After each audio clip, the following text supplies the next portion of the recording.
Bitcoin is a competitor to the wealth that is in real estate, not the other way around and not in any other direction.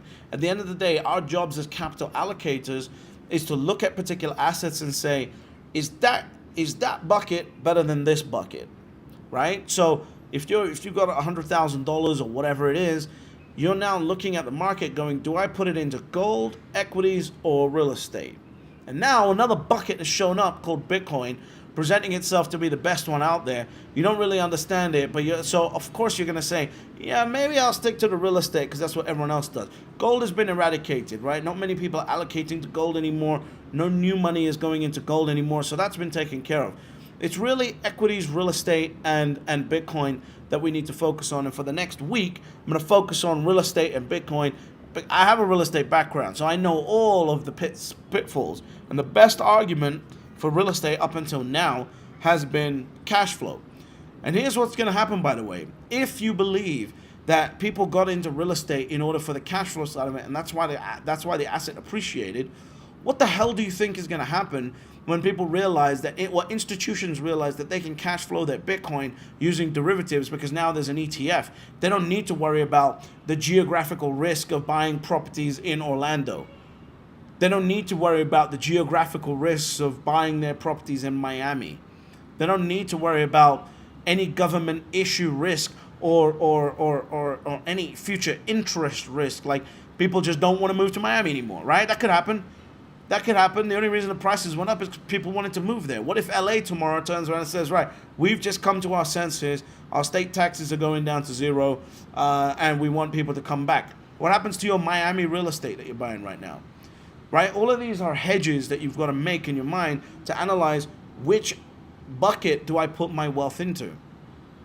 And so I'm going to sit here and analyze it with real estate. And the first point I wanted to make is this idea that that Bitcoin is not a cash flow generating asset.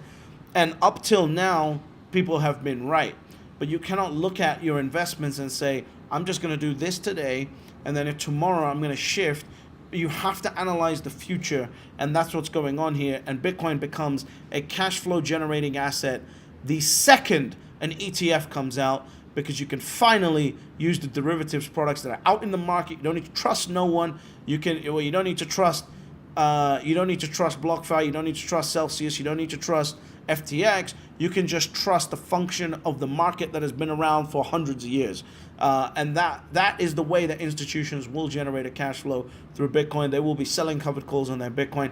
And imagine once they realize, instead of buying real estate or real estate investment trusts or whatever else, I can buy the Bitcoin ETF. Yeah, I've got the volatility on the Bitcoin on the ETF, but I can still generate my 1 to 2% a month cash flow, 12 to 24% a year in cash flow, plus the asset over a long enough time period is catering at 50 to 80%. Now all this institutional money starts going, wait a second, Bitcoin's the best cash flow generating asset.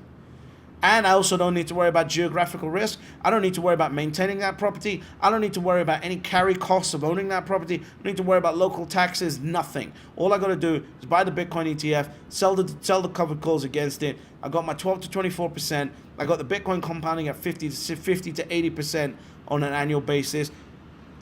Bitcoin is going to take over real estate as the best cash flow generating asset out there, so that real estate can finally go back to being what it is, which is a utility for people to live in, rather than being this bastardized version of a securitized asset that people need to buy because it's one of the hardest things. It's one of the hardest assets that we've artificially created. Do you think that if we had permits to just build anywhere, we would have a housing shortage? Of course not. We'd probably also innovate more in a way to get people from one place to another. But we don't do that.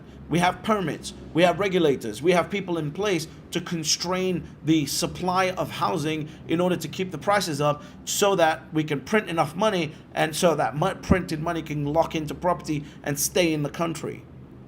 Now, despite all of this, there are still only 3 rules to Bitcoin. But before I go to the 3 rules to Bitcoin, please subscribe. This conversation is going to be essential, because the market, the message that I'm talking about now is directly hitting the message of the market where I started my YouTube channel, which is for my parents.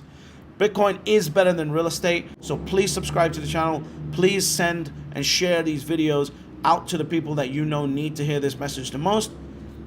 And despite all of that, there's still only 3 rules to Bitcoin. Step number 1, you buy Bitcoin. Step number 2, shut the fuck up. And step number 3, you get fabulously wealthy.